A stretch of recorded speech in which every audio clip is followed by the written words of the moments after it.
Okay, that's logos. So let's round up with just getting into the nitty-gritties of this verse, how I'm going to do it, how to go from the top level to the bottom level, from structure, sentence level to the word level, and then how to record that. Now, just curious, what resources do you all use for recording your Bible study? Do you use note software? Do you use paper, notebook? What do you prefer? Let me just see the options there.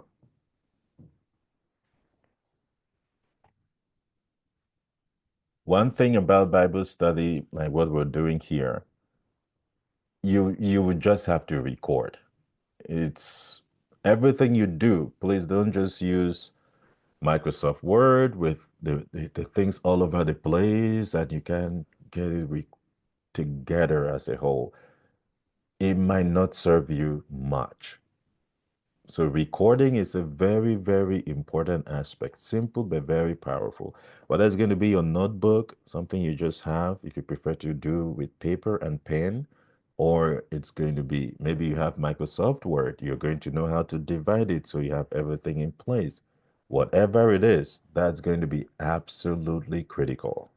So before I even share mine, right, let me see, what are we using? Oh, okay, Amy, good notes. So I write and type at the same time. Perfect. That's great. Yep. What else do we use or do we plan to use after this? Paper or electronic? Yep. You can unmute and speak or just put it in the chat. I use notes sometimes, but I would like to know more about the electronics. Okay. That's good. Yep. We'll look at the options. We'll see what others are using. Maybe we'll pick the options which are good there. Amy uses good notes. Amy, would you mind what's Yeah. tell us about GoodNotes a little bit. To be honest, I've never used it, so somebody might also be inspired to check it out. Right, so it's the Apple Air 13. So my kids use it. A lot of the teenagers actually use it. So it's portable and you can actually type, you can write. So I like to write. So I don't like picking between computer versus, my notebook. But when I Okay. write on paper, it just like it's not organized. It gets lost because there's so many different papers everywhere, right? So this Yeah. one I can write when I want to write, and I can highlight actually, and I can use color. I can Okay. draw. So it's very convenient. I can kind of, cut and paste ChatGPT, the Bible verses, Yeah. anything I request. Yeah, you can actually take a picture from the internet and put it in directly. So it's very Oh. comprehensive. Yeah, I can, insert picture. I have like 4 or 5 different journals on there, right? There's inductive study, there's a daily journal. So yeah, I love it. My kids show it to me, so I fell in love with it. Oh, okay. That's great. Yeah, thank you. Yeah, something that yeah, we can check it out and see if that's gonna work. Yeah, let's see. Anyone else using something different? Paper? Any other software? Notes?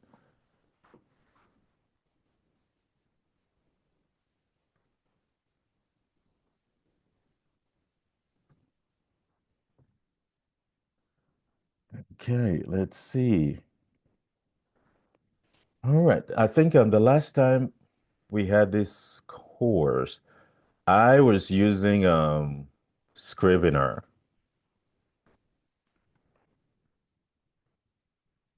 So it's from what Amy has just described, very similar to that. Right, probably more updated, like she's talking about, okay, the ability to use, you can write and all of that. Definitely, Scrivener didn't have that capability. But Scrivener was really great for notes as well as for books. In fact, it was primarily written for authors who are writing books. So I used it a lot for organizing my Bible studies. And then lately, I stumbled on this tool called Notion, which is what I use now. I use it, in fact, business, ministry, personal life, everything else. All right. So that's something that you can also check out. Check out the Good Notes, Scrivener, Notion. In fact, there are mainly two options. If you love paper, yes, you can have a notebook. Just do write, right, with your notebook. Check it out the way that it best suits you. If you love electronics, the software options, now we're seeing the options here. So good notes, I've used Scrivener before and now use Notion. Even Microsoft Word, you can use it actually. What I'll recommend is no matter the software you use, don't have your observations and your Bible studies all over the place. Just make sure you have them all in one place. For example, let's say 5 years down the road, you want to go back and study Psalms 23, verse 1. You don't technically want to go back and just start from scratch. You want to go back at least see what the Lord had showed you 5 years ago. So you go back to those notes and just read the observation, read the interpretation. And then you might just want to study a specific part of that verse or start all over from scratch. Yeah, sometimes you have to repeat observation just from scratch to refresh your entire memory. So that is the power of this, that you document so that 1, 2, 3 years later, 3 months later, everything is in one place. Right. We also have if you're in the Apple ecosystem, there's Apple Notes software. It's free, comes with Apple system. I'm not sure in Windows. I used to use Windows had oh this notes. What's their notes called? It's like Evernote. There's Evernote, and then Windows had a. It's in Windows 1. Does anybody know what that is? What? Correct, Chrislyn. Thank you. OneNote. That's what I was looking for. Yes, OneNote. So if you're in Windows ecosystem, OneNote also is an option you can look at. So we already have about five options for you to just check them out. See which one works with your system. Irrespective of the system you choose, the type doesn't matter. What matters is make sure you record every single Bible study you're doing. It's just so helpful for you, and make sure you have it organized, very organized. Let me share here how we're gonna do observation of this passage. Time is getting yeah. So you don't bother about this. This is a Notion ministry um workspace. I have everything about the ministry. The devotionals I write, I all have them. You can see all of them here. It's just an excellent software. It does so much. Devotionals, newsletters, classes. Okay. All the classes we have, I have all of that stored there. It goes to personal. You see my Bible studies, verse studies, topical study. I'm slowly moving my things from Scrivener into Notion. I did so much of my Bible study in Scrivener. Now, there is no way for me to transfer it easily. You see the problems, right? Moving between softwares. Mhm. So I'm now slowly moving and slowly moving and moving. I don't have all of them yet. Some of them I tried to import, they were too large, and I stored them in Google Drive temporarily before moving them over. So this is look at something here. This is just a sample. For my Bible studies, let's say verse study, topical study, people and places, theology, general ministry, and now why am I showing you this? This is going to be how we'll just structure your study so that it's well organized. Let's say you want to do a topical Bible study. You should have a folder in whatever system you use for topical Bible studies. So that the Lord is teaching you about like breaking strongholds in your life, and you do a topical Bible study on that. It should not be something you go and be looking for where it is. No, it should be under a folder for topical Bible studies. If you're doing a verse study, if you're studying about Jesus, a biographical study on Jesus, there should be a folder organized like this. This is just, I wanted to share this just to show you this is how mine is organized. I'm still importing things from Scrivener. But let's see. Let's say I have to study, let's do observation.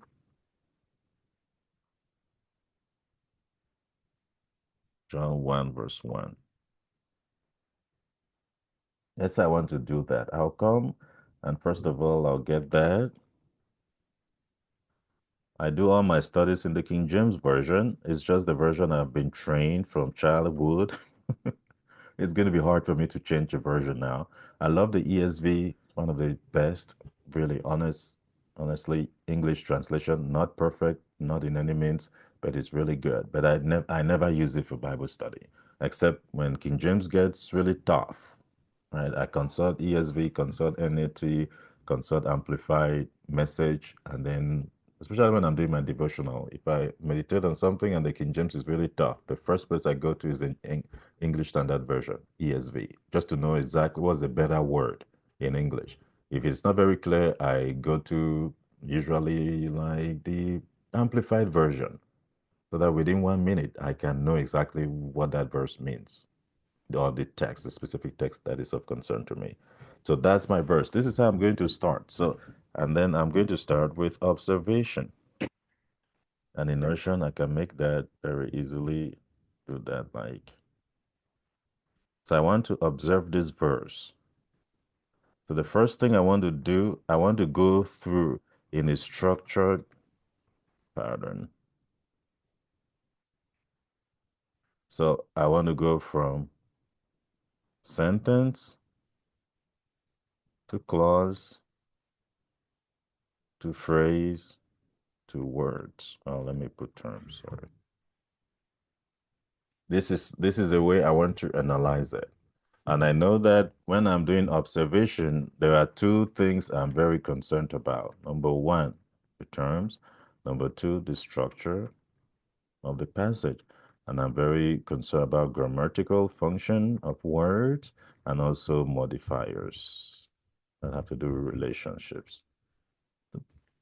Honestly, this is observation right there. This is what I want to do. How do I put all of this together so that it's simple, it's easy, it's not complicated?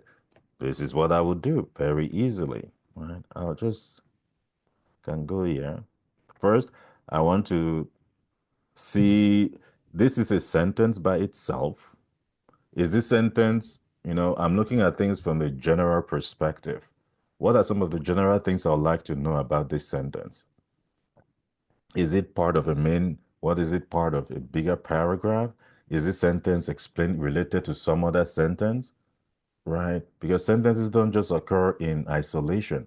That already creates something in my mind so that you don't pick verses in isolation. Almost always a verse is in relationship or a sentence is in relationship with another one. So you want to know when those relationships are important. For example, this verse, is it giving me an example of something? Is it telling me something about something else? In this case, it just happens it's the first verse in this chapter, right? So, what else will I want to know? Is this a complete sentence? Is this, if it's a complete sentence, how many clauses does it have? So those are my thoughts when it comes to the sentence level. Remember, this is how I'm going to progress so that things are well structured in my mind. Now, it's going to be hard for me to just figure this out in English. All right. Now, let's say because I'm not getting spoiled with ChatGPT and AI, which makes it way easier. If I had to do this myself before, what I'll do is number one, I'll try to analyze it myself in English. And if I find a little bit of a difficulty, I'll go to Logos and try to use that resource I showed you to break it down for me, to tell me, okay, what kind of sentence is this? How many clauses does it have? And is this sentence related to something else? Let's see how that might proceed. Let's say in English, it's very easy. This one is very easy. I've intentionally chosen a very simple one. In the beginning was the word. In English, that makes it very easy. The verse have just been turned around. The word was in the beginning. It's a simple sentence. And the word was with God. The word was with God. That is a complete clause. That's an independent clause.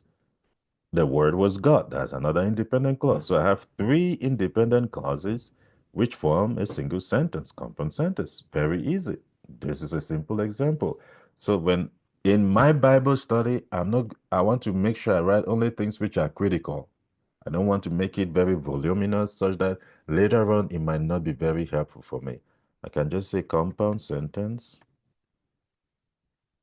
with three clauses. This is very obvious, but let me write it. The first sentence in the chapter. That tells me it's really not explaining something. It's not related to something yet. It is the first sentence. This is all I'll write here for this sentence. Right there. I have three clauses. Sorry. This is the first sentence. Very concise. So that when I come back later and I am doing this study, I'm not going to have like a thick book to read. Very concise information. And I know exactly what I'm looking for. I'm here. So I know I have three clauses. So let me go to the first clause. What is this first clause? I can copy it here. Can come here, copy it here. So in Logos, this is, for example, in Logos, it makes it very easy. This is like H2 or H1, not Logos, sorry, Notion. I can come here and I start with this clause, which I can change it, just change it to that. I know I'm now analyzing this clause. So when I'm at a clause level, what am I concerned about? What kind of clause is this? How is it related to the other clauses? Is it explaining something? So now I'm at a clause level. So I'm thinking like big. What kind of clause is this? It's an independent clause. And the question is, what is the function of this clause in this statement? Is it related to something else? Is it related to the other clauses? So let me read. In the beginning was the word, and this word and, it goes back to this compound sentence. The word and, that's the way compound sentences are formed. They are independent clauses, meaning they are not related to some, they can stand all by themselves. That's the purpose of the word and right there. It means that is just a unit, you are coordinating it. So this in the beginning was the word. It stands by itself. It's not a reason for something. It's not telling us why something existed. It is all by itself, independent clause. So I don't have any relationship there to explain. So that is the clause right there. So I can put it there. It is the first clause in my compound sentence. And in this clause, I can start breaking it down. I go to in the beginning. I start breaking it down. So let's say this is a clause. Let me just put this there and say that is the clause. I'll say in the beginning.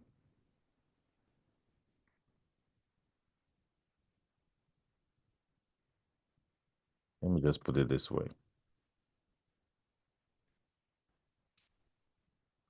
So I know that a clause usually is going to have the VP or the NP plus VP. So I want to know what is this subject? Oh my. Plus predicate. I want to know what is the NP plus VP. I'm not going to write this in my Bible study notes for sure, right? But this is just telling us this. I'm here right now. I'm at a class level. I've finished with the class level, and I go to the phrase level, which I'm concerned about the NPs and the VPs. So I'm going to come here. So that is the first. So let me start with in the beginning. So what is this? This is where now my observational skills start coming in. I now have to use my idea of a clause to know what is this beginning, which all of you got it, right? Right. So I'll come here. I can come here. I just put that in bold. So what is this serving in this context? In the beginning, subject complement. Okay. So let's say I do not know that. I want to ask ChatGPT, what is this serving in the in the clause, right? Which one is the verb? Which one is the subject? Which one is there a predicate? Is there a complement? What kind of sentence or clause is it? And then once I break it down, let's say I do not know, right, what in the beginning is. I just want to break down this clause into its independent components and see which one is NP plus VP. I'll go over, let's go over back.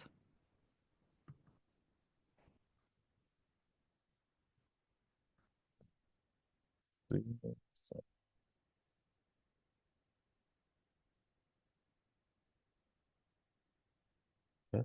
So let me go back there and then okay, so that's an inductive Bible study. I'll tell you, I am performing an inductive, don't bother about the typos again. The service is really off. Bible study of John 1 verse 1. I am in observation. I want to analyze the first clause in this verb.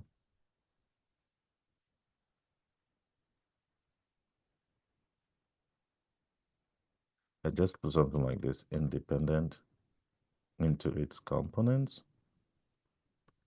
Oops, look at that. I don't need to give it the verse. It knows it. When I say John 1 1, it knows it.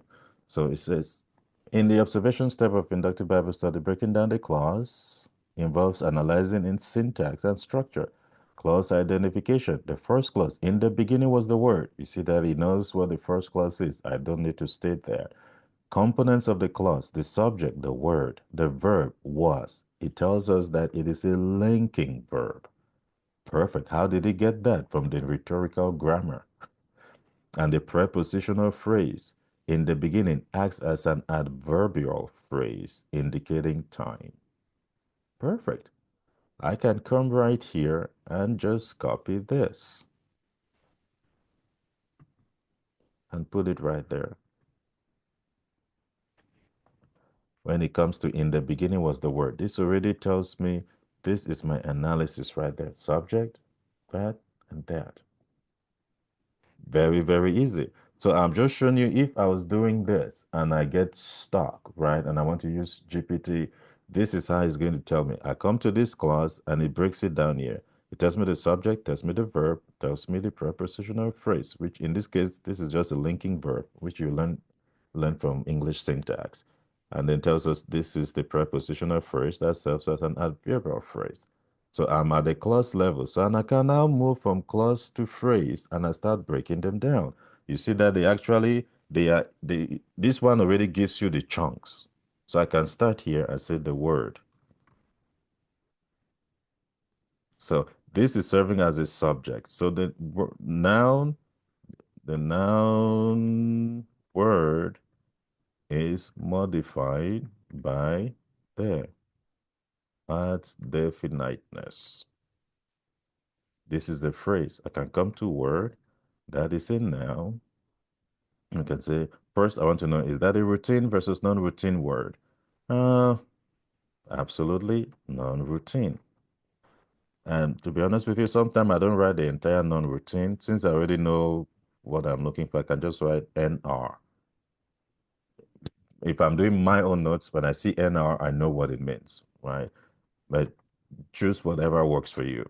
Non-routine, is that figurative or literal? Absolutely, that is figurative. We're not talking about literal words here. And then the next thing I want to know is what is the grammatical, this part of speech? What is its form? What are the inflections? Okay, that is getting a little technical there. I do not have all of that information. Let's say I want to use Logos software. So I can go back to Logos, John 1 verse 1, and I'm in the beginning was the word. So this is it right here. So word, it tells me it's a noun, nominative, okay? Greek, I might not bother a lot about that for now. It's singular. This is important for me to know. Masculine, that's person in Greek, not so bothered about that.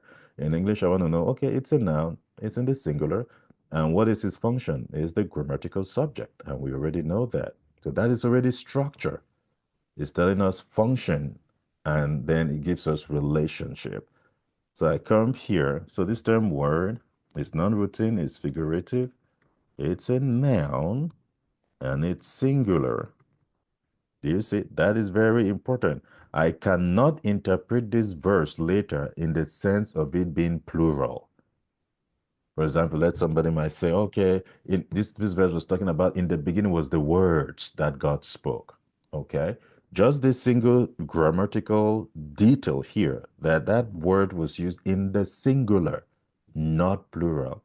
It completely, whatever revelation they are talking about doesn't tie with the scripture. This is the power of observation. So I'll say that singular, and then I will put what is this grammatical function? Logos already told me. When I go back, oops, let me make sure I'm sharing my screen. Sorry. Um, let's see, Notion.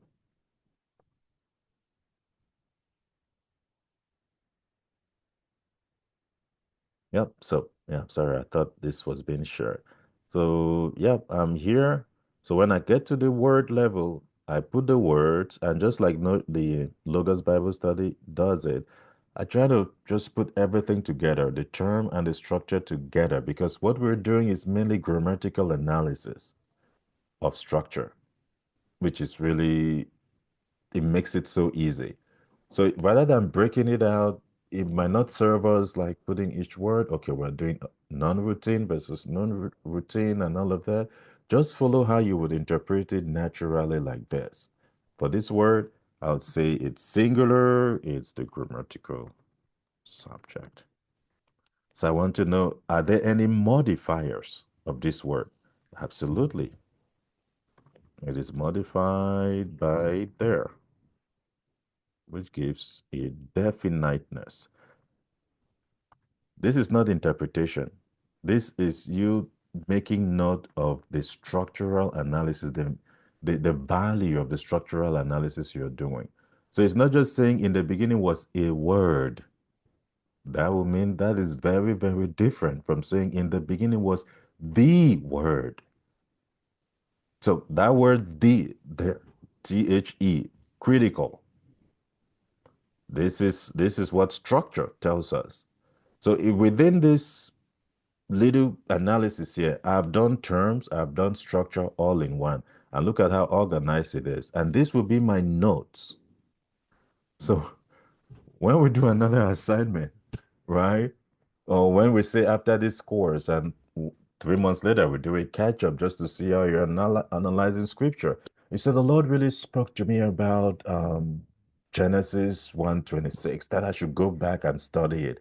If I take your notes, it should be so easy for me to understand them like this. Well structured, well organized. So I'm at the phrase level. At the phrase level, I jump to the word level. Let's say I'm done with the word and I get to was. So was, that is just a single word. I'm at the term level. Again, terms, I want to know, is that routine versus non-routine? Yeah, likely non-routine for sure. I want to study this in detail. Is that figurative versus literal? Very literal, really telling me it was that. And what is the grammatical form? What are its inflections? Right? I know I'm talking about terms here. And when I got finished with terms, I talk about its structure, its grammatical function, and its grammatical relationships. Okay. So this is non-routine, it's literal. What is its grammatical form? What type of word or part of speech is this? Let's assume I'm not sure. I do not know. I got two options, right? I can go back to logos. I'll show you all the options so that you see that you now have options, really. Can go back to logos and I just go, in the beginning was the word. I find that was right there. And I go back here. That, remember that top line. It's a verb, the imperfect tense, active voice. I would say for verbs, you really have to pay attention to all of this. Right? Which in English, we also have that. We have voice in English. Imperfect tense. Tell you can, okay, this is my version. Since I have this, it will tell you what kind of tense is that in Greek. A verb tense where the writer portrays an action in process or a state of being that is occurring in the past with no assessment of the action's completion. How powerful is that? Telling you the meaning of that imperfect tense. So when it comes to verb, pay attention to those details. It's active, active as opposed to passive. Passive, an action is being done to a subject. In active, the subject does the action. Very important. Indicative mood and third person singular. And then let's just say I didn't know all of this. I can come and try to copy. I say it's a verb, and this is what they call parsing in Greek. I can say imperfect tense, indicative mood. Again, if any of this is not clear, you now know what to do, right? ChatGPT is your way to go. Right. Just ask it to analyze the do the analysis of the verb for you. It will tell you everything in a single instant. If you don't know anything, just ask it. So now let's do that. Let me see again. Third person, active voice. The voice is active, third person. Okay. So this is the observation of the term. So I'm done with the term was. I now know at least this basic information. It's a verb, imperfect tense, indicative, active. And what is my next step? I want to know the structural relationships of this term. I'm now at the term level. So what will I do? I'll come here. First, I go to logos. Logos tells me it is a finite verb, which I already, like, I know that that is an independent clause. That is what it will mean. So I can say finite verb. And what is its relationships? What that means that are there any modifiers of this verb? Is there anything that gives me more information about this verb? Remember, a verb has a subject and can have an object, depending on what type is it, transitive or intransitive, right? So those are not modifiers. A subject is not modifying a verb. No, but something that modifies a verb is something that gives you additional information, extra information about that verb, the verbal action. So I'm going to be asking, is there anything in this clause that tells me additional information about this verb was? Is it with respect to time, or how was it, or when was it, or so all of that information, just read it again. In the beginning was the word. So when was that word? It tells you right there. It was in the beginning. So that is, I mean, just if you read it like that, it immediately tells you that that in the beginning already is something that modifies, gives you additional information about the verb was. So remember, this is all the analysis of the term itself. And now get to what is this grammatical function? And then the last part is, are there any relationships? And I now know what those relationships mean, right? Which I can clearly see from here. Let's see. And I say, okay, modify by in the beginning, which ChatGPT already told me here. It cheated and told me that beforehand. It acts as an adverbial phrase indicating time. Excellent. Yeah. So that's it right there. That's my observation. So this word was, and then I can come here in the beginning. I can come here. This is a phrase.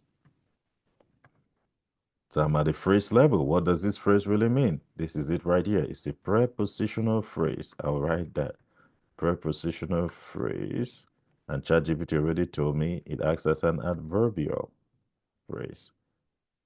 Remember when we were talking about this, we said phrases can act as adverbials. Even clauses can act as adverbials. Adverbs can be a single word, like, fast. That's an adverb. But phrases can also act as adverbs. They are not going to be called adverbs, but they are called adverbials. So you can have an adverbial clause. For example, in the beginning, it's acting as an adverb. It's not an adverb per se, but its function within that verse is an adverb. That's why it's called an adverbial phrase. So you might find there's also adverbial clauses, adverbial phrases, right? So you make the distinction between an adverb, a single word that is called an adverb, and phrases or clauses and even sentences that can function as adverbials. They can function as an adverb. So this is an example here. I'm at the phrase level. In the beginning, I say this is a prepositional phrase, serves as an adverbial phrase. And I'll go now. Once I have the general information, I can now say in. What is that? There. What is that? Beginning. What is that? I just go now from phrase to the individual words. I know that this one is a preposition, this is an article. Let's say, what if I didn't know that this is an article? What do? I go to ChatGPT, or I can go to Logos. Let me see if I go to Logos and try to find that information. Yeah. Let's say this is it right here. It says in, it tells me it's a preposition and it functions as a temporal preposition. And the beginning, their beginning. Look at something there. This is some of the little nuances that make Bible study very interesting. So I'm analyzing in the beginning. In English, it tells me there is a there before beginning. In the Greek, it's telling me, it looks like in the English version, they had to add there for it to make sense. But in the Greek, there is no there in the original. This is what this is telling me. And there's a way to check that out in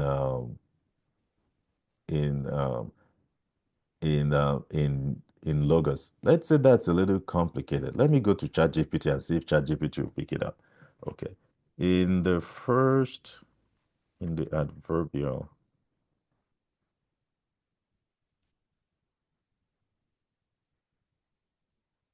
does the English version, oh, let me say, give me the Greek. Oh, please, I'm sorry. If you don't see my screen, you let me know if at any time. Yep, Charlie, that's right. Thank you. We'll see you next time. God bless you. Yeah. Let's see. So in the adverbial phrase, give me the Greek version. Let me just see what it would do. Give me the Greek version. Okay. So this is what I was demonstrating. In Logos, I would have to look this up. But if I ask you to give me the Greek version, in the Greek, it has just two words, in and beginning. There is no there. There. Do you see how powerful this is? So this, I'm going to note that down in my observation so I don't make an error there. So if I come to observation, I can come here. In this there, I can say not in the original Greek. Added. So when I'm doing interpretation, I don't come and focus my interpretation on this because it was added in English to make sense grammatically. So this is, I've just done this first part just to indicate to you, this is how you're going to organize your work. So what you've seen me do here for this section, you're going to repeat it for the other sections. Like I'll copy this down here. Like I said, Notion is pretty flexible. And then I can copy the last section. I just repeat everything, go in a stepwise manner. So when I read some of your assignments, I was saying, okay, I was going to do this today just to show you how to analyze the scripture. You see that this is well organized, right? It removes the complexity of having to pick each term, go term by term, which might be a little difficult.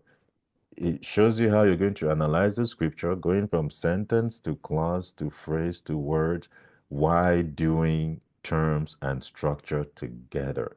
And if at end you might even not have any specific question for me right now, right? When you do this by yourself, because you can tell if you run into trouble, everything you really want to know, you can ask ChatGPT. It will tell you. It only depends on how precise the question is, and which is going to depend on how much you really know what you want and the clarity of it all. Yes, this is 2 hours of marathon. Right, just talking about the practical steps and all of that. And I hope this is going to at least add some clarity. You can tell it's going to be hard to just read and do this yourself, but just watching me do this and you going to practice with Logos and practice with ChatGPT should definitely help. So let's see. Any questions about this?